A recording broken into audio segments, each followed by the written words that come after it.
안식의 의미가 뭐냐면 쉬다라는 의미인 것입니다. 제가 종종 이 말씀을 전할 때 안식에 대해서 여러분 전하지 않습니까? 진정한 안식이라고 하는 것은 여러분 뭐냐면은 내 육체를 쉬는 것입니다.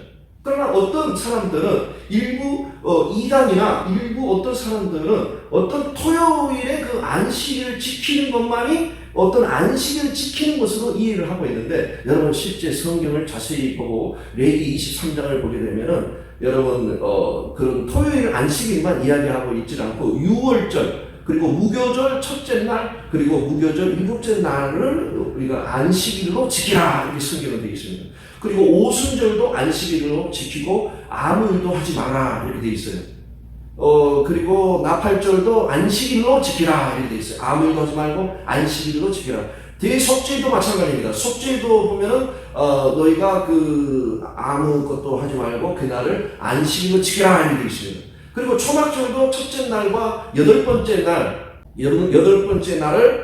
세민이 아차레트라고 하는데 첫째 날이나 여덟 번째 날을 안식일로 지키라 이렇게 되어 있어요. 그렇게 되면은 여러분 토요일이라고 하는 것은 이렇게 정해져 있는 것이지만은 이렇게 날짜는 정해지지 않는 것이죠. 토요일이라고 하는 것은 요일이 정해져 있지만은 토요일 안식일은 요일이 정해져 있습니다. 그런데 어떤 사람들은 또 토요일을 정말 안식일로 지키려고 하면은 그 전날 금요일 저녁부터 안식일이라고 하는 것을 잊지 말아야 되는 것이죠. 여러분 그 성경에서 하루는 그 전날 저녁에서부터 시작이 되는 것입니다. 그 전날 저녁에서 그 다음날 저녁까지 그게 하루예요. 왜냐하면 하루의 시작이 아침이 아니에요. 성경에서 하루의 시작은 저녁이기 때문에 저녁부터 시작하는 것입니다. 그런데 여러분 무교절이 뭐예요? 무교절은 7월 15일 그리고 일곱 번째 날 7월 21일 그리고 오순절 날은 3월 6일이고 그리고 나팔절은 7월 1일입니다. 그리고 속죄일은 7월 10일이에요. 그리고 초막절의 첫째 날은 7월 15일이죠. 그리고 여덟 번째 날은 7월 23일입니다. 자, 그러면은 1월 15일, 1월 15일, 그리고 1월 21일, 그리고 3월 6일, 7월 1일, 7월 10일, 7월 15일, 7월 23일 이런 날들은 음력이기 때문에 여러분 음력은 어때요? 계속 돌아다니잖아요. 음력은 바뀝니다. 양력으로 보게 되면. 그렇기 때문에 요일이 어떤 날은 일요일일 수도 있고 월요일일 수도 있고 화요일일 수도 있고 수요일일 수도 있고 목요일일 수도 있고 금요일일 수도 있어요.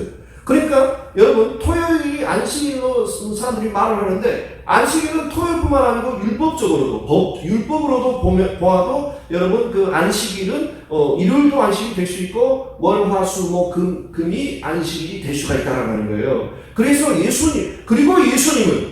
예수님은 안식일을 이루셨습니다. 성취하셨습니다. 그렇기 때문에 모든 날이 뭐예요? 안식일이죠. 예수 안에 있으면 우리는 다 안식이에요. 왜냐하면 예수님이 유월절을 성취하셨습니다. 예수님이 오순절을 성취하셨어요. 예수님이 나팔절을 성취하신 것입니다. 예수님이 속죄일을 성취하신 것이에요. 예수님이 초막절을 성취하신 것입니다. 할렐루야. 예수 안에서 모든 것을 예수님이 그 안식일을 성취하셨기 때문에 이제 월화 수목 금토 일이 다 안식일. 율법적으로도 여러분 그 안식일은 토요일만 안식일이 아닙니다. 그래서 제가 답답하다는 거예요. 안식일을 지키면서 무언가를 지켰다고 하는데 법적으로 우리가 의롭다함을 받으려면 여러분 모든 법을 다 지켜야 된다니까요. 성경에 나와 있는 613가지의 유대인들은 여기 율법이 613가지의 율법이 기록되어 있다고 말합니다. 그런데 여러분 613가지가 있는지 1000개가 있는지 2000개가 있는지 우리는 그 세보지 않았습니다만 유대인들이 숫자를 세보니까 613가지의 그 법이 있대요. 그러면 613가지의 법을 다 지켜야 되는 거예요. 그런데 천국에 갔더니 유대인들이 율법을 셀 때는 613가지였는데 사실은 내가 1000개의 율법을 만들었다. 이렇게 하면 어떻게 할 거예요? 613가지의 법을 다 지켜도 614가지의 법을 어겨버리면 그 사람은 죄인이에요. 우리는 법 안에 있는 사람이 아닙니다. 은혜 안에 있는 거예요. 우리가 하나님의 율법을 지킨다는 것, 이제 마음에 새긴 율법을 지킨다는 것은 이러한 율법의 요구를 지킨다. 즉 계명을 지킨다는 뜻입니다. 명령.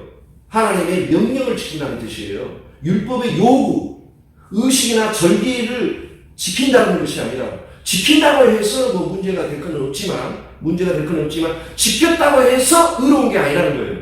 왜냐하면 예수님이 다 이루었기 때문에.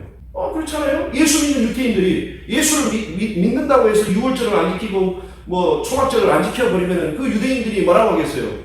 그렇게 그들이 정죄를 하겠죠. 예수 믿는 유대인들이. 그렇기 때문에 오늘날 예수 믿는 유대인들은 그런 절기를 똑같이 지키고서 그 사도행전에 나와 있는 그 베드로나 바울처럼 그들은 절기를 유대인의 그 관습을 따라서 그 절기를 다 지킵니다.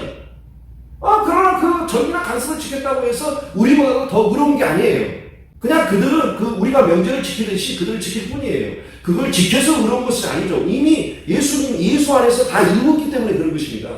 그런데 지켜서 의롭다라고 하게 되면 613가지 뿐만 아니라 혹시 있을 수도 있는 하나님의 그 법을 다 지켜야 돼요. 한 가지라도 안 지키게 되면 다 법을 어긴 죄인이 되어버리고 마는 것입니다. 그 율법의 저주를 짊어지신 것이고 육체로 말미암아 하나님의 율법을 지킬 수가 없기 때문에 예수님이 육체로 죽이심을 당하고 육체로 죽임을 당하고 영으로 살리심을 입으셔가지고 이제 예수의 영을 쫓아서 율법의 요구, 계명을 지키도록 하시는 것이에요. 그걸 우리가 알아야 되는 거예요. 그러니까 예수 십자가 제3의 은혜와 나를 값없이 의롭다 하신 그 의의 말씀이 굉장히 중요한 거예요. 왜냐하면 그 은혜와 의가 생명으로 충만하게 하는 것이고 바로 그 은혜의 말씀, 나를 의롭다 하신 그 의의 말씀이 예수의 영으로 충만해야 은혜로 충만하게 되죠. 하나님의 은혜로 충만하기 때문에 명령을, 계명을 더 이상 무거운 것으로 여기지 않습니다.